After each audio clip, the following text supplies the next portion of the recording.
Your child is screaming at you. Will you even listen? You know, as parents, we've all experienced the occasional meltdown where logic has been abandoned and unfiltered raw emotions just billow from an inconsolable child. That's not what I'm talking about here, though.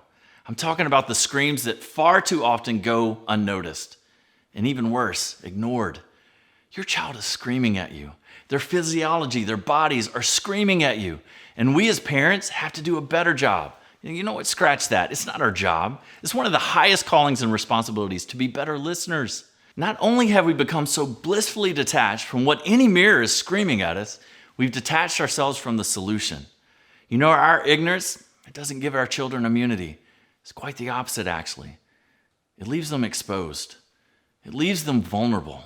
It leaves them sick, and it leaves them disconnected. Disconnected from health, disconnected from futures they truly deserve. Yes, your children are screaming at you. Will you even listen? I had an unfortunately all too familiar conversation with a parent in our practice the other day. She brought her son in for an exam because he was complaining of, neck pain.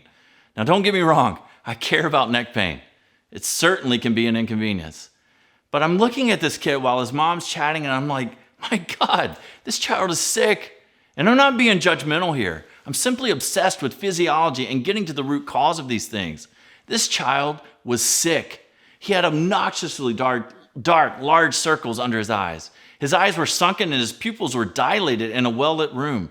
His posture would be best described as defeated. His head was tilted to one side during the entire conversation, and the energy and life that just normally comes pouring out of a 6-year-old child was just gone. And for God knows how long. He had the occasional neurological tic where he squinted his eye. He kept popping up every few minutes. I told the mom that we will definitely get to that neck thing, but I had to ask, how long has he had these dark circles under his eyes? I never really noticed. How long has he had that neck tilt and the facial tic? I'm not really sure. It's kind of always been his thing. You know, we just figured he was wired that way. He's always kind of had it. He's always had trouble sleeping. His digestive system has always been kind of a little off. His immune system, never been the strongest. And the dark circles and the tics are just part of him. My God, your child is screaming at you for years. Will we listen? Their bodies are desperately trying to tell you what's going on, desperately pleading for help. Will we listen? You know, one of the saddest moments for a parent happens far too often without us even realizing we're doing it. It's in those moments where we tragically forgot what good was, or even worse, we start downgrading the expectations for our child's health and future. I simply cannot accept a prediction that doesn't empower my child. I simply can't do it. And I can't do it for any child that comes into our practice. There's so many different stressors that all but guarantee that the brain and body will kick into this protective fight or flight mode.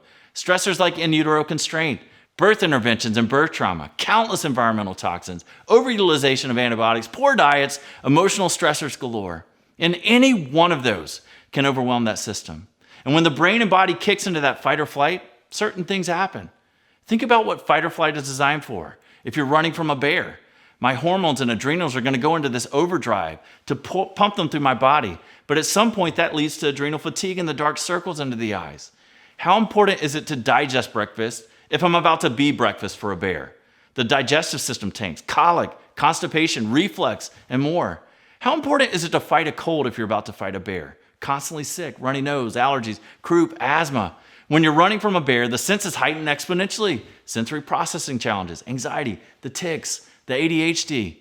Call it whatever you want. But when we get stuck in the habit of renaming symptoms and calling it a diagnosis, our kids suffer.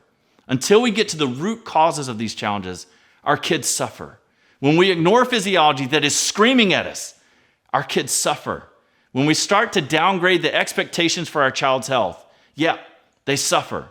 This isn't an exercise in blame, though. It's a call to action, a call to listen, a call to asking better questions, a call to expecting more for your child and expecting more from your healthcare providers. In our practice, we not only listen, we listen to exactly what your child's physiology is saying, sometimes screaming. We never guess. We always measure. We utilize a state-of-the-art technology that taps into that nervous system. No guesswork. You get answers. No renaming of symptoms. You get a blueprint for healing. No more not knowing or I didn't realize or forgetting what good was. And no more downgrading of expectations. Our kids have been screaming at us. and we're here to listen.